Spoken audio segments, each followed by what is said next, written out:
Hello, I M Faheem. അപ്പോൾ ഇന്ന് നമ്മൾ വീഡിയോ ചെയ്യാൻ വിചാരിച്ചത് എങ്ങനെ വീക്കിലി എക്സാംസിൽ മാർക്ക് റാങ്ക് എങ്ങനെ ഇമ്പ്രൂവ് ചെയ്യാം എന്നുള്ളതിനെ കുറിച്ച് പറയാനാണ്. കഴിഞ്ഞ കൊല്ലം ഈ ഒരു സമയമൊക്കെ ആയപ്പോൾ എൻ്റെ റാങ്ക് പറയുന്നത് 300-400 ആ റേഞ്ചിൽ തന്നെ ആയിരുന്നു ആ വീക്കിലി എക്സാംസിൽ. അത് കാരണം 600-700 കുട്ടികളെ നമ്മളെ ഗ്രൂപ്പിലുണ്ടായിരുന്നുള്ളൂ. അതിൽ 300-400 ആയിരുന്നു എൻ്റെ റാങ്ക് വരുന്നത്. പിന്നെയാണ് ഒറ്റയടിക്ക് ഒരു 2 മാസത്തിന് ആ ഒരു ഹാർഡ് വർക്കോട് കൂടി തന്നെയാണ് 2 മാസം പഠിച്ചത്. അപ്പൊന്നും വലിയ ഗ്രോത്ത് ഒന്നും ഉണ്ടായി കണ്ടില്ല.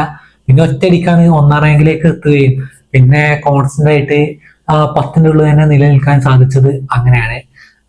പിന്നെ ആ ഒരു ഞാൻ ചെയ്ത ടിപ്സ് ആൻഡ് ട്രിക്സ് അത് പറയാന്ന് വിചാരിച്ചിട്ടാണ് ഞാൻ ഈ വീഡിയോ ചെയ്യുന്നത്.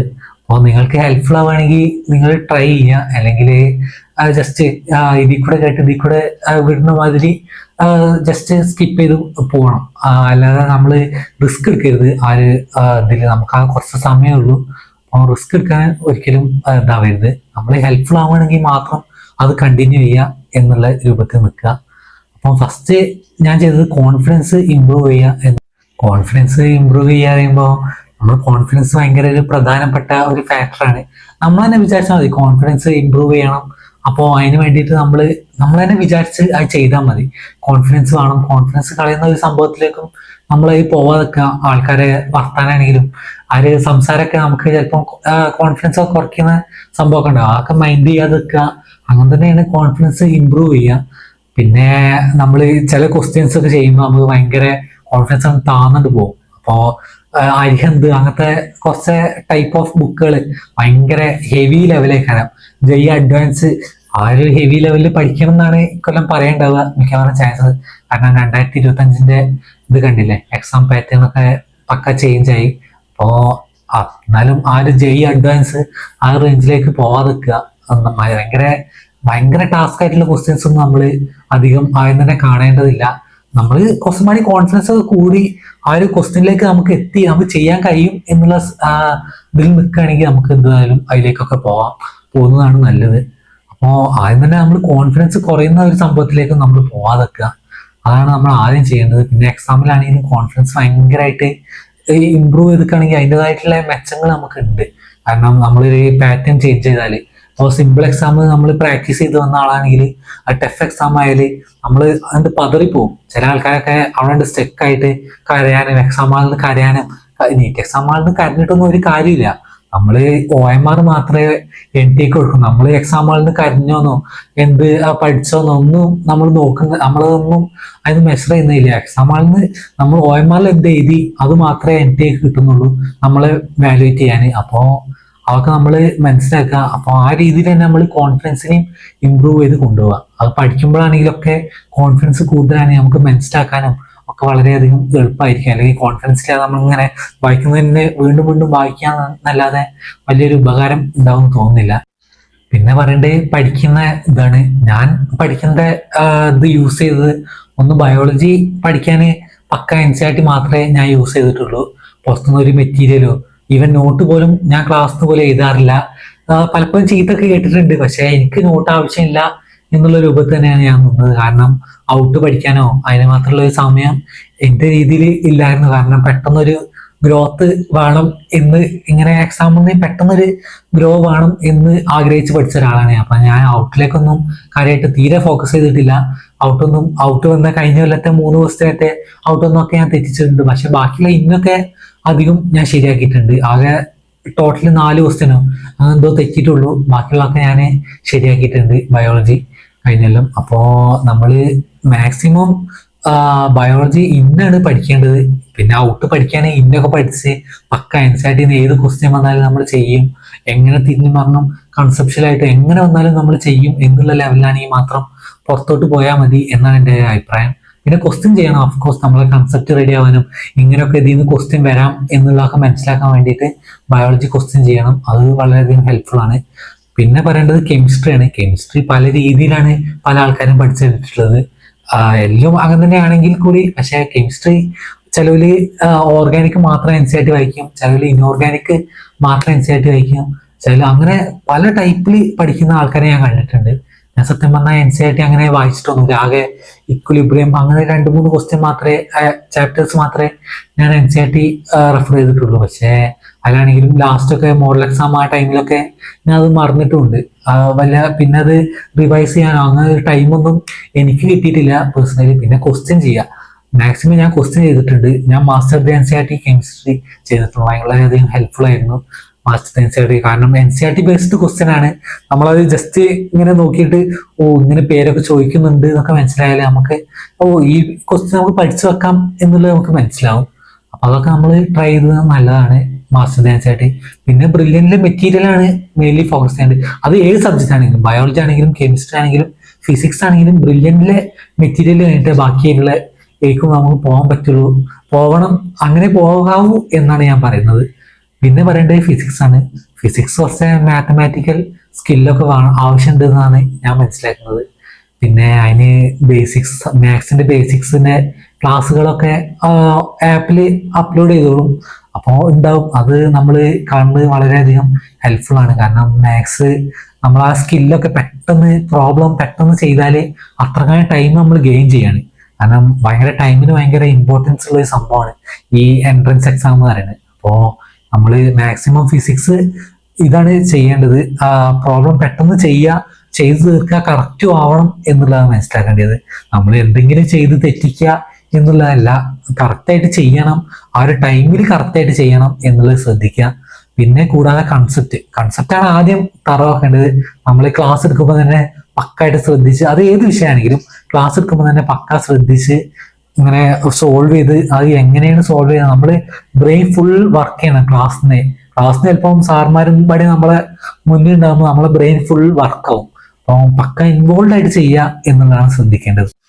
പിന്നെ എക്സാം എഴുതുമ്പോൾ ഞാൻ ചെയ്തിട്ടില്ല പറഞ്ഞാല്, ഞാൻ എക്സാം എഴുതുമ്പോൾ ട്രൈ ചെയ്യല് ഫസ്റ്റ് ബയോളജി, പിന്നെ കെമിസ്ട്രി, പിന്നെ ഫിസിക്സ്. ഞാൻ വേറൊരു രീതിയിലും ട്രൈ ചെയ്തിട്ടില്ല. ഇങ്ങനെ ഫിസിക്സ് ഫസ്റ്റ് അങ്ങനെ രീതിയിൽ ഞാൻ ട്രൈ ചെയ്തിട്ടില്ല. ഞാൻ അങ്ങനെ ഫസ്റ്റ് ബയോളജി, പിന്നെ കെമിസ്ട്രി, പിന്നെ ഫിസിക്സ്. നമ്മൾ ഫിസിക്സ് എത്രങ്ങാനും ഫിസിക്സിൽ ഞാൻ ടോപ്പാണെന്നൊക്കെ പറഞ്ഞാലും നമ്മൾ ബയോളജി എത്തുമ്പോഴുള്ള സ്കില്ല് പെട്ടെന്ന് കാണാപാഠം പഠിച്ചത് ഇങ്ങനെ ജസ്റ്റ് ഇങ്ങനെ എഴുതിയാൽ മതി. ചിലപ്പം ബ്രെയിൻ യൂസ് ചെയ്യേണ്ടി വരും, പക്ഷെ എന്നാലും അധികം കാണാപാഠം പഠിച്ച ഇങ്ങനെ ഇത് ചെയ്യുക, അപ്പം തന്നെ ഞാൻ മാർക്ക് ചെയ്തു പോകും. ഇങ്ങനെ എക്സാമിന് ലാസ്റ്റ് വരെ എല്ലാ ഇതും പടി മാർക്ക് ചെയ്യാൻ വേണ്ടി ഞാൻ ലാസ്റ്റ് ഒരു അരമണിക്കൂർ കാണുന്ന പരിപാടിയല്ല ഞാൻ ചെയ്യാറ്. ഞാൻ അങ്ങനെ ഓരോ ക്വസ്റ്റ്യൻ ചെയ്യും, അപ്പം തന്നെ മാർക്ക് ചെയ്യും. പിന്നെ കൺഫ്യൂഷൻ ഉണ്ടെങ്കിൽ വിടും. അത് അങ്ങനെ തന്നെയാണ് ഞാൻ ചെയ്യാറ്. കൺഫ്യൂഷൻ ഉണ്ടെങ്കിൽ വിട്ടിട്ട് അടുത്ത ക്വസ്റ്റ്യൻക്ക് പോകും. പിന്നെ ഇതിൽ ഞാൻ സ്ട്രഗിൾ ചെയ്യാനേ പോകില്ല. അത് അറിയാമെന്ന് തോന്നുകയാണെങ്കിൽ മാത്രം ഞാൻ എഴുതും, OMR ബബിൾ ചെയ്യും, വിടും. അങ്ങനെ പിന്നെ ലാസ്റ്റ് ബബിൾ ചെയ്യുന്നത് സത്യം പറഞ്ഞാൽ മണ്ടത്തരമാണ് എന്നാണ് ഞാൻ വിശ്വസിക്കുന്നത്. കാരണം പല ആൾക്കാരും ഞാൻ തെറ്റുകൾ കണ്ടിട്ടുണ്ട്. കാരണം ഒരു ബബിള് മാറിപ്പോയി, അല്ലെങ്കിൽ ഒന്ന് മാത്രം ഒരു ക്വസ്റ്റ്യൻ നമ്മൾ വിട്ടിട്ട് പിന്നെ അടുത്ത ക്വസ്റ്റ്യൻ നമ്മൾ ചെയ്യുമ്പോൾ അടുത്ത ക്വസ്റ്റ്യൻ നമ്മൾ മാർക്ക് ചെയ്യുമ്പോൾ മേലത്തേലായിരിക്കും ബബിൾ ചെയ്യുക. പിന്നെ ഒരു 10-20 തെറ്റിയിട്ട് നമുക്ക് ചിലപ്പോൾ മനസ്സിലാവുള്ളൂ. ഇത്രങ്ങാനും തെറ്റില്ലേ എന്ന് വിചാരിക്കും. പലർക്കും ഞാൻ കേട്ടിട്ടുണ്ട്, ചില ആൾക്കാർ 179 നിൽക്കും, 150ാമത്തെ ക്വസ്റ്റ്യൻ ആയിരിക്കും അത്. 179 കഴിഞ്ഞിട്ട് 150ാമത്തെ ക്വസ്റ്റ്യൻ നോക്കുമ്പോൾ ഇതിലുണ്ടാവില്ല. അപ്പൊ അങ്ങനത്തെ ഒരു അവസ്ഥയിലേക്കൊന്നും എത്താതെ ഇരിക്കുക. അപ്പൊ തന്നെ ചെയ്യുകയാണെങ്കിൽ ആകെ 1-2 ക്വസ്റ്റ്യനെ മാക്സിമം നമുക്ക് തെറ്റുള്ളൂ. പിന്നെ അവസാനം ചിലപ്പോൾ ടൈം ഇല്ലാതാക്കാം ബബിള് മാർക്ക് ചെയ്യാൻ, OMR മാർക്ക് ചെയ്യാന്. അപ്പോൾ നമ്മൾ മാക്സിമം ട്രൈ ചെയ്യുക ഇങ്ങനെ അതിന്റെ കൂടെ തന്നെ ചെയ്യാൻ. ഇപ്പോൾ ഇതുവരെ OMR ഒന്ന് ഫില്ല് ചെയ്ത് പഠിക്കാത്ത ഒരാളാണെങ്കിൽ എന്ത് വന്നാലും അപ്പം തന്നെ ചെയ്ത് പഠിക്കണം എന്നാണ് ഞാൻ വിചാരിക്കുക. അല്ലെങ്കിൽ മറ്റേല് ഭയങ്കര കോൺഫിഡൻസ് വന്ന ആൾക്കാരായിരിക്കും പല ആൾക്കാരും. കാരണം ലാസ്റ്റ് ബബിൾ ചെയ്യുന്നതിൽ വളരെയധികം കോൺഫിഡൻസ് വന്ന ആൾക്കാരാണെങ്കിൽ അങ്ങനെ തന്നെ പോയിക്കോളും. ഇനി ലാസ്റ്റ് കിട്ട് ഒരിക്കലും മാറ്റാൻ നിൽക്കരുത് എന്നുള്ളതാണ്. പിന്നെ അതിന് മാത്രം ടൈം നമ്മൾ ലാസ്റ്റ് കണ്ടുപിടിക്കണം. പിന്നെ ഓരോ ക്വസ്റ്റ്യനും ഇങ്ങനെ നോക്കിയിട്ട് ആ നമ്പർ നോക്കിയിട്ട് അതിന്റെ അപ്പുറത്ത് തന്നെ മാർക്ക് ചെയ്യാൻ നോക്കുക. അങ്ങനെ ഈ നമ്പർ മാറാതെ തന്നെ നോക്കണം എന്നുള്ളതാണ്. കാരണം നമ്മൾ OMR മാത്രമേ NTA പോകുന്നുള്ളൂ. അതൊക്കെ വിശ്വസിക്കുക, അതൊക്കെ ഇതാക്കുക. പിന്നെ OMR നമ്മൾ വേറൊന്നും ചെയ്യരുത്. അങ്ങനെ ആരും മാർക്ക് ചെയ്യുക എന്നുള്ളത് മാത്രം പരിപാടിയേ പാടുള്ളൂ. പിന്നെ കുത്തിവെക്കുക അതൊന്നും പാടില്ല. അതൊക്കെ എല്ലാവർക്കും അറിയാവുന്നതാണ്. പിന്നെ ലാസ്റ്റാണ് ഞാൻ പിന്നെ കെമിസ്ട്രി, പിന്നെ ഫിസിക്സ് ആണ്. ബയോളജി, കെമിസ്ട്രി, ഫിസിക്സ് അങ്ങനെയാണ് ഞാൻ ചെയ്യാറ്. പിന്നെ സിമ്പിൾ ക്വസ്റ്റ്യൻ ആണ് അധികം നമ്മളെ കഴിഞ്ഞിടത്തെ മോഡലിനൊക്കെ വന്നിരുന്നത്. അപ്പോൾ ഞാനൊരു 3-4 പ്രാവശ്യമെങ്കിലും എന്ത് വന്നാലും ആ ഒരു ക്വസ്റ്റ്യൻ പേപ്പറിലൂടെ കടന്നു പോകും. ഫസ്റ്റ് പ്രാവശ്യം ജസ്റ്റ് ഒന്ന് കടന്നു പോകും. പിന്നെ 2ാമത്തെ പ്രാവശ്യമാണ് ഞാൻ ഇങ്ങനെ അത്യാവശ്യം നന്നായിട്ട് ഡീപ്പില് നോക്കും, കിട്ടുമോ നോക്കും. എന്നിട്ട് കിട്ടിയിട്ടില്ലെങ്കിൽ ഞാൻ കൈമേൽ ആ ഒരു നമ്പർ എഴുതിയേക്കും. ഇപ്പൊ 100 കിട്ടാത്തെങ്കിൽ 100 എഴുതിയേക്കും, 101, 100, ചിലപ്പോൾ 5-6 അടുപ്പിച്ച് കിട്ടാത്തതുണ്ടാവും. പക്ഷെ അതൊക്കെ ഞാൻ എഴുതി വെക്കാറുണ്ട്. പിന്നെ മൂന്നാമത്തെ പ്രാവശ്യം നോക്കുമ്പോൾ ഇത് മാത്രമേ നോക്കുള്ളൂ. പിന്നെ അതിൽ കിട്ടാത്തത് കിട്ടിയത് ഞാൻ അങ്ങനെ കറുപ്പിച്ച് അത് മായ്ച്ചു കളയും. പിന്നെ കുറച്ച് തന്നെ ഉണ്ടാവും 4ാമത്തെ റൗണ്ടിൽ. പിന്നെ 4ാമത്തെ റൗണ്ട് പടി കഴിയുമ്പോഴത്തേന് ഏകദേശം ഒക്കെ കംപ്ലീറ്റ് ആവും എന്നുള്ളതാണ്. പിന്നെയും കംപ്ലീറ്റ് ആയിട്ടില്ലെങ്കിൽ പിന്നെ ഒന്നും പടിയും ജസ്റ്റ് ആ ബാക്കിയുള്ളത് മാത്രം നോക്കി പോകാറുള്ളൂ. പക്ഷേ ടഫ് എക്സാം ആണെങ്കിൽ നമുക്കറിയാലോ, ഇങ്ങനെ 2 പ്രാവശ്യം പോലും നോക്കാൻ ടൈം ഉണ്ടാവില്ല. 2025 എക്സാമിലൊക്കെ അങ്ങനെ തന്നെ ആയിരുന്നു. ഒരു പ്രാവശ്യം നോക്കി കഴിഞ്ഞപ്പോത്തിന് ഏകദേശം 1 മണിക്കൂറേ പിന്നെ ബാക്കിയുള്ളൂ. അപ്പോത്തിന് പകുതിയോളം ക്വസ്റ്റ്യൻ ചെയ്യാണ്ട് നമ്മളിങ്ങനെ വെക്കാൻ നിന്നാൽ കഴിയത്തില്ല. അപ്പോത്തിന് ഞാൻ ഉള്ളതൊക്കെ കാണുന്നതും എഴുതി പോകാൻ തുടങ്ങി. അപ്പൊ അതിന് നമ്മൾ ഫാസ്റ്റ് ആക്കുക എന്നുള്ളതാണ് ടഫ് എക്സാം വന്നാല്. പക്ഷേ നമുക്കറിയില്ലായിരുന്നു കഴിഞ്ഞല്ലോ എത്ര അങ്ങനെ ടഫ് ആവും എന്നുള്ള ഒരു പ്രതീക്ഷയും ഇല്ലായിരുന്നു. ഇനിയിപ്പോ പഠിക്കുന്ന കുട്ടികളാണെങ്കിൽ ഇങ്ങനെ ഒരു പ്രതീക്ഷ വേണം, ടഫ് ആണെങ്കിൽ ഇങ്ങനെ ചെയ്യണം എന്നുള്ളൊരു ഇത് വേണം. നമ്മളായത് തന്നെ മൊത്തം ക്വസ്റ്റ്യൻ പേപ്പർ ഒന്ന് നോക്കി പോകണം ജസ്റ്റ് എങ്കിലും. ഇതിപ്പം ഫിസിക്സ് ടഫ് ആണെന്ന് ലാസ്റ്റ് 1 മണിക്കൂറിലൊക്കെ നമുക്ക് മനസ്സിലായിട്ടുള്ളൂ. അപ്പൊ അതൊക്കെ തെറ്റുകൾ നമ്മൾ തിരുത്തുക. പിന്നെ പറയാനുള്ളത്, മാർക്ക് കൂടുന്നില്ല എന്നൊന്നും വിചാരിച്ച് ടെൻഷൻ അടിക്കരുത് എന്നുള്ളതാണ്. കാരണം ഈ ഒരു വീക്കിലി എക്സാംസ് എന്ന് പറയുന്നത് മോഡൽ എക്സാമിന്റെ ഒരു ഇതാണ്. മോഡൽ എക്സാമിൽ നമ്മൾ മാർക്ക് കൂടാൻ വേണ്ടിയിട്ടുള്ള ഒരു സംഭവമാണ് എന്നുള്ളത് മനസ്സിലാക്കണം ആദ്യം തന്നെ. പിന്നെ വീക്കിലി എക്സാംസിൽ എത്രങ്ങാനും ഓരോ ചാപ്റ്റേഴ്സ് ആണ് പഠിക്കുന്നത്. മോഡൽ എക്സാമിന് കമ്പൈൻ ചെയ്ത് വരുമ്പോൾ വീക്കിലി എക്സാംസിൽ പല മുന്നിലുള്ള ആൾക്കാരും ചിലപ്പം മോഡൽ എക്സാമിന് മുന്നിൽ തന്നെ ഉണ്ടാവണം എന്നൊരു നിർബന്ധമില്ല. അതുപോലെ തന്നെ വീക്കിലി എക്സാംസിൽ വളരെ പിന്നിൽ നിന്ന ആൾക്കാരൊക്കെ മോഡൽ എക്സാമിന് വളരെ കത്തിക്കേറി മുന്നിൽ നിന്ന ആൾക്കാരൊക്കെ എനിക്ക് പേഴ്സണലി അറിയാം. അപ്പോൾ അതൊന്നും കുറിച്ച് ടെൻഷൻ അടിക്കേണ്ട ആവശ്യമില്ല. എൻ്റെ സിസ്റ്ററിന്റെ എക്സാമ്പിളാണ് ഞാൻ പറയുന്നത്. സിസ്റ്റർ ഒരു എക്സാമിൽ, വീക്കിലി എക്സാമിൽ ഒരു പ്രാവശ്യം 600 എത്രയോ ആൾക്കാരെ എഴുതിയതിൽ ഏറ്റവും ലാസ്റ്റ് റാങ്ക് വരെ സിസ്റ്ററിന് കിട്ടിയിട്ടുണ്ട്. ഇപ്പോ തൃശ്ശൂർ മെഡിക്കൽ കോളേജിൽ PG ഫൈനൽ ഇയർ ചെയ്യാണ്. അപ്പോൾ അതൊന്നും ടെൻഷൻ അടിക്കേണ്ട ഒരു ആവശ്യമില്ല. നമ്മൾ മാക്സിമം നീറ്റ് എക്സാമിലാണ് നമ്മൾ മാക്സിമം സ്കോർ ചെയ്യേണ്ടത്. പിന്നെ ഇതിലൊക്കെ ക്യാഷ് പ്രൈസ് കിട്ടും, 500 രൂപ കിട്ടും എന്നുള്ളതൊക്കെ വെച്ച് നോക്കുകയാണെങ്കിൽ നല്ലത് തന്നെയാണ് സ്കോർ ചെയ്യുന്നത്. അപ്പോൾ നമ്മൾ എപ്പോഴും കൂളായിട്ട് നിൽക്കുക, മാക്സിമം പഠിക്കുക, ടെൻഷൻ ഒന്നും അടിക്കരുത്. ടെൻഷൻ അടിച്ചാൽ മാർക്ക് പിന്നിലോട്ടാവുക എന്നല്ലാതെ ഒരു ഉപകാരം നമുക്ക് ഉണ്ടാവില്ല. പിന്നെ റെഫറൻസ് ആ സൗകര്യങ്ങളൊക്കെ മാക്സിമം യൂട്ടിലൈസ് ചെയ്യണം. പിന്നെ നമ്മൾ എപ്പോഴാണ് എഫക്റ്റീവായിട്ട് പഠിക്കാനിരിക്കുന്ന സമയം ആ ഒരു ടൈമിൽ ഒരിക്കലും നമ്മൾ കളിക്കാനോ ഒരാളോട് വർത്തമാനം പറയാനോ ഒന്നിനും ട്രൈ ചെയ്യരുത്. നമ്മൾ റെഫറൻസിന് പോയിട്ട് ഇരുന്ന് പഠിക്കാനാണെങ്കിൽ സൗകര്യമെങ്കിൽ റെഫറൻസിന് പോയി ഇരുന്ന് പഠിക്കുക. പിന്നെ ചിലർക്ക് രാവിലെ ഇരുന്ന് പഠിക്കാനായിരിക്കും ഇഷ്ടം, ചിലർക്ക് രാത്രി ആയിരിക്കും ഇഷ്ടം. അപ്പൊ അതൊക്കെ നമ്മളെ ഇഷ്ടത്തിന് തന്നെ കൊണ്ടുപോകുക, അല്ലാതെ വേറെ ഒരാളെ ഇഷ്ടത്തിന് നമ്മൾ മുന്നോട്ട് പോകേണ്ട ഒരു ആവശ്യമില്ല. നമ്മളെ ഇഷ്ടത്തിന് പോയാലേ നമുക്ക് ഉപകാരം ഉണ്ടാവുള്ളൂ. അതൊക്കെ മനസ്സിലാക്കുക.